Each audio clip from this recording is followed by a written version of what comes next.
Sebuah pertanyaan menggelitik saya. Kita ini sebenarnya takut miskin apa takut kepada Allah? Ya, dalam kenyataan hidup sehari-hari, orang kaya, orang miskin, atau orang yang mampu pun sebenarnya lebih takut kepada miskin daripada takut kepada Allah, karena dia takut nggak makan, takut nggak punya bensin, takut dihina orang ya. Nah, hari ini kita akan membahasnya apa arti miskin, apa arti cukup di dalam kehidupan kita. Nah, karena ini penting bagi kita, karena masalahnya di negara berkembang seperti kita, di negara kita ini ada definisi orang hidup miskin. Berapa penghasilannya, berapa apa yang dia dapatnya, ya kan? Atau dia buat apa saja, mampu membelikan apa saja gitu dengan penghasilannya. Tetapi ternyata tidak seperti itu. Ya, saya harus bicara terus terang kepada saudara tentang pengemis-pengemis, gelandangan-gelandangan yang saya temui yang kita anggap itu miskin gitu kan. Tetapi mereka hidup merasa cukup, tidak pernah kekurangan gitu kan. Cuma ya mereka memiskinkan dirinya sendiri saja gitu kan.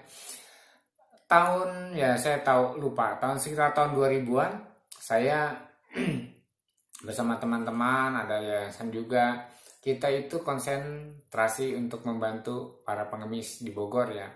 Kita anak-anak jalanan, kita bina ya. Tetapi hal yang mengejutkan begini, ketika kita datang ke rumah mereka, ya rumah mereka emang kumuh seadanya gitu kan, tetapi perabot di dalam rumahnya gitu kan, ada TV warna, kulkas yang bagus. Aduh, saya merasa malu karena saya sendiri waktu itu tidak punya kulkas dan tidak memiliki TV berwarna di rumah saya. Anak-anak saya cuma nonton dengan TV hitam putih dan kami merasa cukup dengan itu. Tetapi karena kami merasa perlu menolong orang miskin ya, karena waktu itu kita anggap perlu menolong miskin, perlu pengemis ya, gelandangan, anak-anak jalanan. Tapi kita kaget ternyata fasilitas di dalam rumah mereka yang kita lihat miskin itu wah gitu kan. Ya kulkas berapa sih harganya tahun 2000-an gitu kan. Terus TV berwarna berapa gitu kan. Nah itu yang saya dengan keluarga saya, anak-anak saya tidak pernah kepikiran ingin punya kulkas, tidak pernah kepikiran untuk nonton TV berwarna. Yang kami punya cuma TV hitam putih. Itu tahun 2000-an, 2000 sekian gitu kan. Nah, kenapa? Karena ibu saya mengajar cucu-cucunya ini untuk merasa cukup. Ya kita cukup udah nonton. Yang penting kita bisa nonton TV misalnya. Ya kita tidak perlu kulkas. Untuk apa kulkas? Kita bayam kangkung murah nggak perlu ditaruh di kulkas. Beli hari ini sore habis, besok beli lagi gitu kan. Tidak perlu disimpan-simpan gitu kan. Bahkan kalau ada ikan ya, ayam atau apa gitu kan yang ada gitu. Kadang-kadang ya sudah dimasak saja toh, 1 hari 2 hari masih bisa untuk kita makan gitu kan, karena dipanasi kan. Nah hal-hal seperti itu sebenarnya menggelitik kita, ya terutama saya pada hari ini, karena saya merasa dunia ini udah keterlaluan. Yang keterlaluan bahkan orang kaya yang keterlaluan.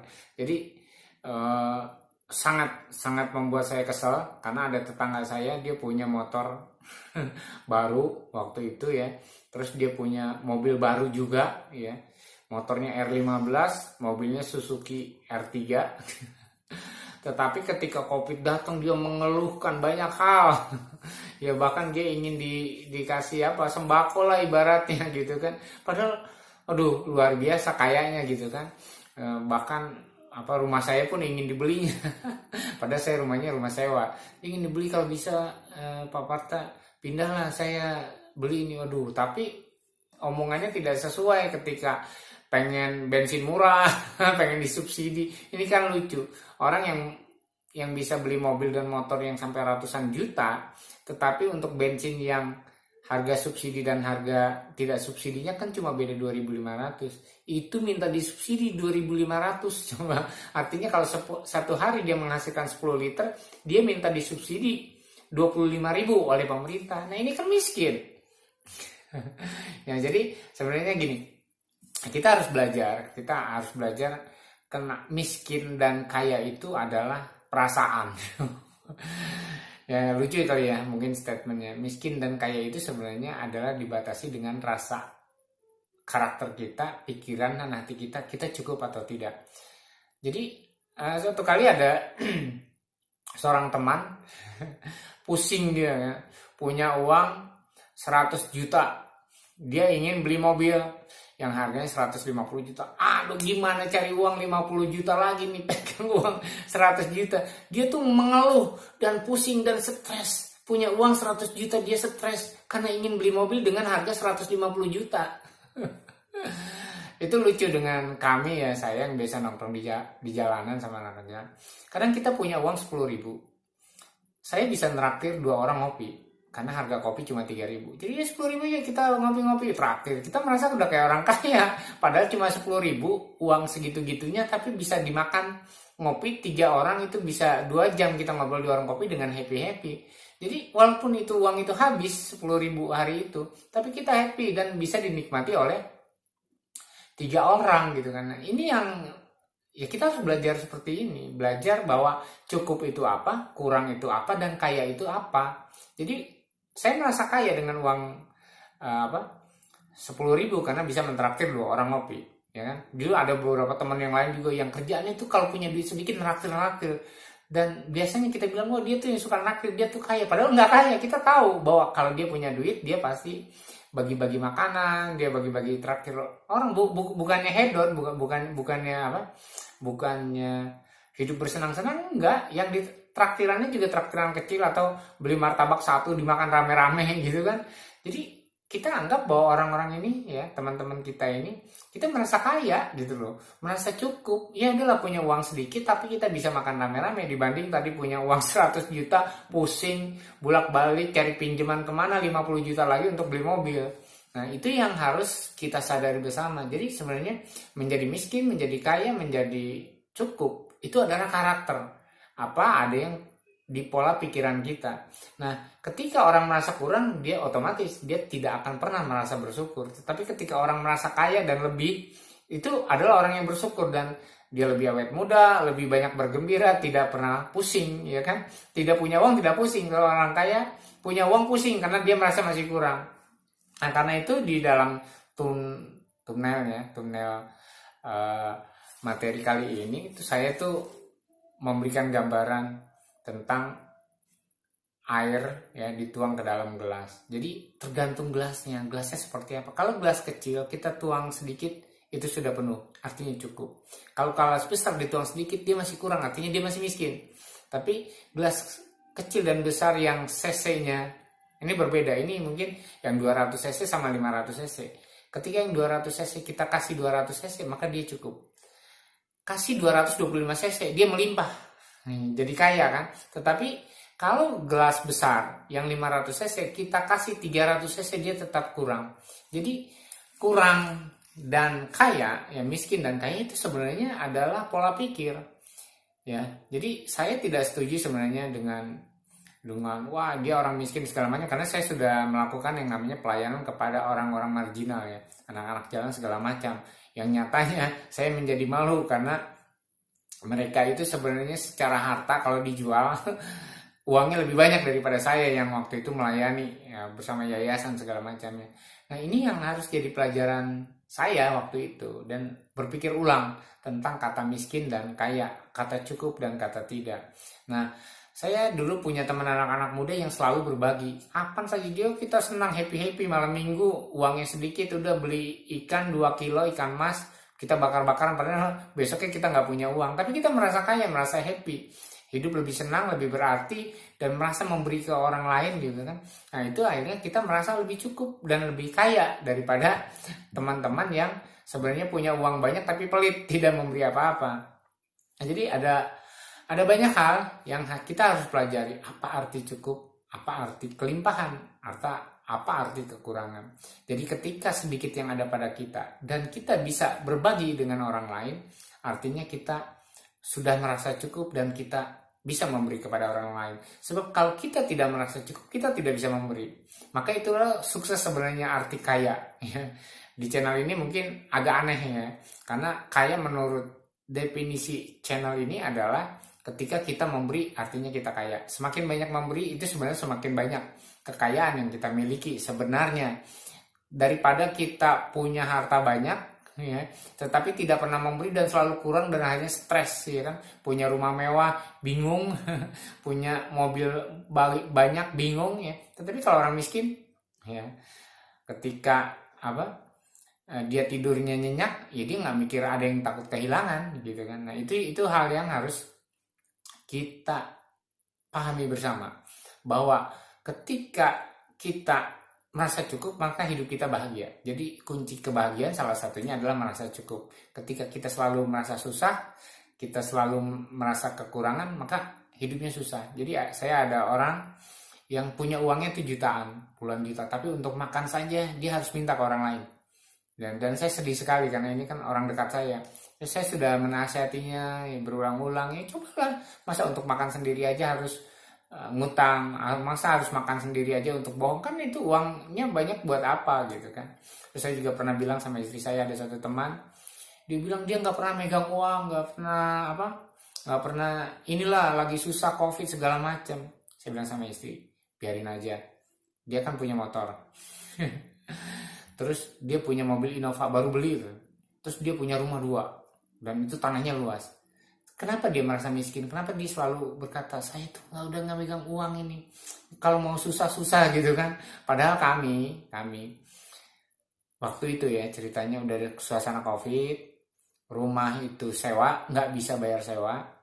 Lapak saya untuk jualan juga sewa, nggak mampu bayar sewa. Bahkan untuk makan sendiri kami bingung apa yang kami mau jual. Ya kan, semua motor yang kita punya, motor yang kami punya gitu kan, udah digadaikan di bank gitu kan, dan kita harus bayar cicilannya, ya. Ketika motor itu lunas ya kita gadaikan ke bank karena kita perlu uang untuk biaya hidup, biaya modal usaha gitu kan. Nah ini sebenarnya yang miskin siapa gitu kan. Nah jadi saya sama istri saya sama anak-anak saya belajar untuk menjadi kaya, belajar untuk banyak memberi. Bahkan anak saya yang laki-laki ya, ini kalau saya kasih uang untuk dia pergi ke Cianjur ngambil satu barang bawa motor, biasanya bensin itu 20.000 lah habis gitu kan. Biasanya belikan bensinnya, belikan 20.000 atau 30.000 biasanya, supaya dia bisa ada lebihnya karena ke Cianjur lumayan jauh. Nah biasanya sisanya kan 20.000 kalau dikasih 50.000. Nah biasanya 10.000 dia makan mie ayam. Nah 10.000 ada lagi, biasanya dia kembalikan ke saya. Ini anak udah gede, di atas umurnya 25 tahun. Ya, saya bingung dia kenapa harus kembalikan uang 10.000. Nggak usah, dia bilang nggak usah ini Pak, dikembaliin ke papa. Kenapa? Nah satu sekali saya bilang ya udah nggak usah dikembaliin. Nah ketika tidak usah dikembaliin, di kawasan puncak itu pas dilewatin dia selalu melihat ada orang-orang seorang tunawisma gitu, nggak punya rumah. Dia kasih uang yang 10.000-nya. Karena apa? Pada saya bilang, aduh anakku ini kan itu 50.000 buat kamu jajan lah gitu kan. Tapi dia merasa bensin 30.000 sudah cukup, makan mie ayam 10.000 sudah cukup, dan 10.000 lagi dibelikan kepada orang lain. Jadi saya ngasih kesaksian ketika anak saya ini meninggal umur 27 tahun, saya ceritakan semua. Saya tidak menemukan orang yang merasa cukup selain anak saya. HP-nya butut, HP ya tahun seberapa nih? Tahun 2023 dia masih pakai HP Redmi 4. Dan saya bilang gantilah, itu HP itu terlalu kecil karena cuma berapa in, 4 in kalau nggak salah. Dia nggak mau, ini aja cukup. Dia pakai buat kemarin dia belajar trading segala macam. Ya itu HP yang kecil itu. Kamu coba mau buat sesuatu aplikasi segala macam, dia nggak mau. Dia merasa cukup dengan HP Redmi 4X itu kan, yang nggak tahu keluaran berapa gitu kan, tapi dia pakai. Dan ketika saya coba belikan motor, dia nggak mau. Ya udah motor, saya belikan motor, dia tetap pakai motor Cina yang saya beli harganya 500.000 gitu kan, terus dia modifikasi segala macam. Dan saya belajar bahwa saya punya anak yang selalu merasa cukup. Dia tidak pernah meminta apapun kepada saya, bahkan saya beli lebih dia kembalikan. Ya uang yang saya beli, kamu punya uang buat ongkos ada, ya saya kasih uang 50.000 untuk beli bensin. Kalau ada sisanya dia bilang masih ada uang yang kemarin. Saya itu malu dengan anak saya. Dan ini adalah pembelajaran, karena anak saya itu dididik oleh neneknya untuk merasa cukup. Kalaupun punya uang lebih itu diberikan kepada orang lain. Dan itu saya terharu gitu kan. Ketika dia meninggal saya ceritakan semua ini. Makanya ketika saya menceritakan, saya ingin menceritakan hidup dia. bukan orang yang religius, bukan orang yang diajar agama yang luar biasa, sosialnya tinggi, tetapi dia tahu arti kata cukup di dalam hidupnya. Dia tidak mau yang lebih. Ya kalau dia punya uang, ya dia belikan sesuatu yang berguna, bukan sesuatu yang buat kesenangan. Ya dia beli gitar untuk dia main gitar, dan dia akhirnya jadi pemain musik di sebuah grup band gitu. Itu yang dia belikan, dia beli speaker segala macam. Dan ketika saya melihat dia beli sesuatu dari uang yang dia punya, dia tidak memberikan sesuatu yang sia-sia. Dia belikan properti, dia berikan, ya maksudnya peralatan dia, misalnya alat untuk bengkel motor segala macam, ya dia senang teknik ya gitu kan. Jadi itu semuanya yang berguna, tidak ada yang dia beli sia-sia atau dia beli makanan mewah yang enak. Ya pokoknya makan apa adanya pun dia, yang penting bergizi kata dia, ya kan, yang penting kenyang gitu kan.